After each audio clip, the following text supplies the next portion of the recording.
BJP party Janagama మండల అధ్యక్షులు గుండబోయిన భూమయ్య గారి ఆధ్వర్యంలో జనగామ శ్మశాన వాటిక వద్ద ప్రజలకి అన్ని సౌకర్యాలు కల్పించాలని నిరసన కార్యక్రమం నిర్వహించడం జరిగింది. ఇటీవలి కాలంలో అంతిమయాత్ర అనంతరం శ్మశాన వాటిక వద్ద దహన కార్యక్రమాలకు విచ్చేసిన ప్రజలకు ఎలాంటి సౌకర్యాలు, కనీస వసతులు లేకపోవడంతో రామగుండం ప్రజలు తీవ్ర ఇబ్బందులు ఎదుర్కొంటున్నారు. ఈ పరిస్థితిని గుర్తించి సమస్య పరిష్కారానికి బీజేపీ జనగామ మండల అధ్యక్షులు గుండబోయిన భూమయ్య ముందడుగు వేసి నిరసన కార్యక్రమాన్ని చేపట్టారు. ఈ కార్యక్రమానికి ముఖ్య అతిథిగా బీజేపీ రామగుండం ఇన్ఛార్జ్ కందుల సంధ్యారాణి పాల్గొన్నారు. సందర్భంగా సంధ్యారాణి మాట్లాడుతూ శ్మశాన వాటికలో నీటి సదుపాయం, లైటింగ్ వ్యవస్థ, స్నానపు గదులు, మంచినీటి సౌకర్యం మరియు రోడ్డు వసతులు వెంటనే కల్పించాలని కార్పొరేషన్ అధికారులను డిమాండ్ చేశారు. దగ్గర ఉన్న హిందూ శ్మశాన వాటికలో కనీస వసతులు లేవు, సౌకర్యాలు కూడా లేవు. గత ప్రభుత్వం రూపాయికే దాన సంస్కారాలు నిర్వహించడం జరిగింది. ఇక్కడ ఇప్పుడు 2 సంవత్సరాలైనా కూడా కాంగ్రెస్ ప్రభుత్వం ఇంతవరకు ఎలాంటి చర్యలు చేపట్టలేదు. ఇక్కడ స్థానాలకు గదులు లేవు, ప్లస్ మహిళలకు లాట్రూమ్స్ కానీ ఏమైనా కానీ కరెంటు నైట్ పూట దాన సంస్కారాలు చేయడానికి కరెంటు ఇబ్బంది ఉంది. రోడ్డు కరెక్ట్ మార్గం లేదు. ప్రాంతంలో ఏకైక హిందూ శ్మశాన వాటిక పెద్దది ఇదే. ఇక్కడ నుంచి దాదాపు 3 లక్షల మందికి ఇక్కడ సౌకర్యం కల్పించాలి. అంతమంది జనాలకి ఇక్కడ చనిపోయిన వాళ్ళకి ఇక్కడ సౌకర్యాలు కల్పించాలి. ఇక్కడ మనకి సింగరేణి, ఎన్టీపీసీ, ఎఫ్సిఐ రకరకాల కంపెనీలు ఉన్నప్పటికీ, సిఎస్ఆర్ నిధులు ఉన్నప్పటికీ కూడా దీన్ని నిర్లక్ష్యం చేస్తున్నారు. గత ప్రభుత్వం పెట్టిన ₹1 సౌకర్యాన్ని కూడా ఇప్పుడు మనకి కొనసాగించాలి. మరి పేదలకు ఈ శ్మశాన వాటిక వాడుకోవడానికి సరైన సౌకర్యాలు కల్పించాలి. స్నానపు గదులు, ఇతరత్ర కరెంటు కూడా పెట్టారు, అవి ఇంకా అమలుకు రాలేదు. మరి అవన్నీ కూడా చేయాల్సిన అవసరం ఉన్నది. ఇదే మనకు పక్కనే ఉన్న మంచిర్యాలలో వాళ్ళు అది ఇండస్ట్రియల్ బెల్టే, అక్కడేమో చాలా బాగా చేస్తున్నారట. అదేవిధంగా మన దగ్గర కూడా పూర్తి సౌకర్యాలు కల్పించకపోతే చాలా ఇబ్బంది పడే పరిస్థితి ఉన్నది. రామగుడ ప్రాంతం ఇంకొకటి ఏంటంటే, ఇక్కడ బొందలగడ్డ ఏవైతే బొందలు పెడుతున్నారో అది కూడా స్థలం అయిపోయింది. ఇక్కడ దీన్ని ఎక్స్టెండ్ స్థలం కూడా కావాలి. దానికి ఇంకా చనిపోతే పెట్టడానికి స్థలాలు లేవు.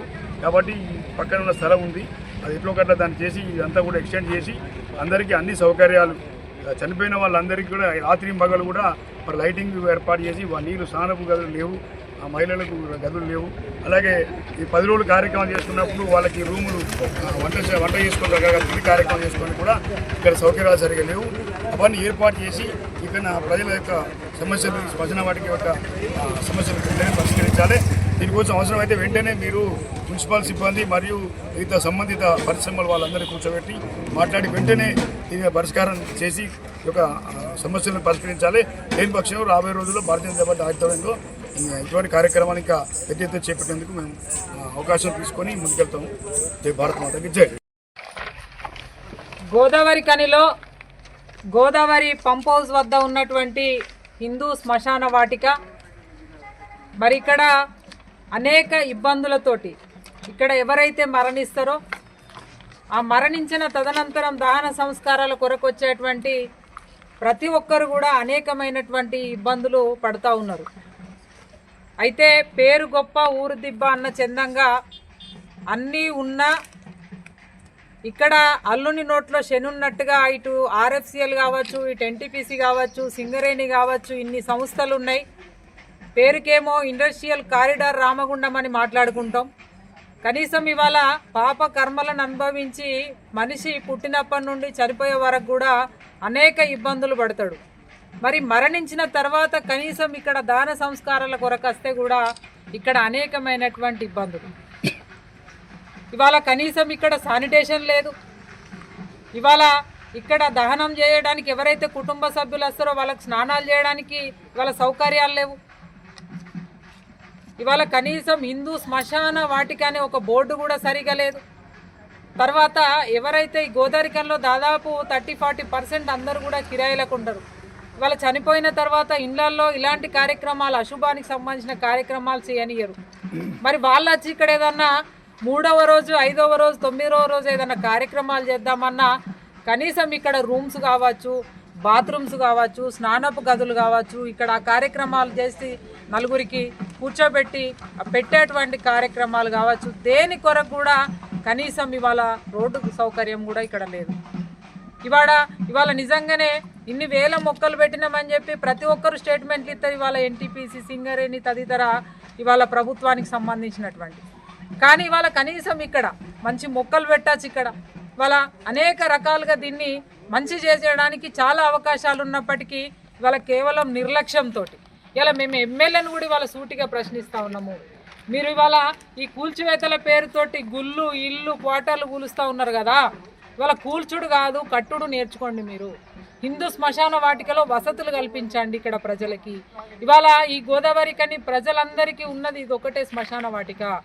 ఇవాళ నిజంగానే ఇవాళ చనిపోయిన పేద మధ్య తరగతి కుటుంబాలు చాలా ఆందోళన, ఇవాళ చాలా బాధతోటి వ్యక్తం చేస్తూ ఉన్నారు. గతంలో ₹1కే దహన సంస్కారాలు చేసినటువంటి కార్పొరేషన్ ఇవాళ టెండర్ ఇచ్చి ఇవాళ దహన సంస్కారాలు రూపాయికి నిర్వహించేది. ఇవాళ ఆ పథకం కూడా లేదు. ఇవాళ ప్రజలు చాలా ఆందోళనతో ఉన్నారు. కాబట్టి మేము కార్పొరేషన్ అధికారులను కూడా ఇవాళ డిమాండ్ చేస్తూ ఉన్నాము. వెంటనే రూపాయికి ఏదైతే దాన సంస్కారాలు చేసేటువంటి పథకం ఉందో అది వెంటనే అమలు చేయాలి. ఇది ప్రజల డిమాండు అని చెప్పి ఇవాళ ఈ సందర్భంగా మేము డిమాండ్ చేస్తూ ఉన్నాము. దీనిపైన తప్పకుండా త్వరలోనే కలెక్టర్ గారికి ఒక రిప్రజెంటేషన్ వినతి పత్రం ఇస్తాము. అదే కాకుండా ఈ ప్రాంతంలో ఉన్నటువంటి అందరినీ కూడా కలుపుకొని అన్ని హిందూ సంఘాలను కలుపుకొని పెద్ద ఎత్తున ప్రజల వైపు ఎప్పటికైనా నిలబడేది పోరాటం చేసేది భారతీయ జనతా పార్టీ.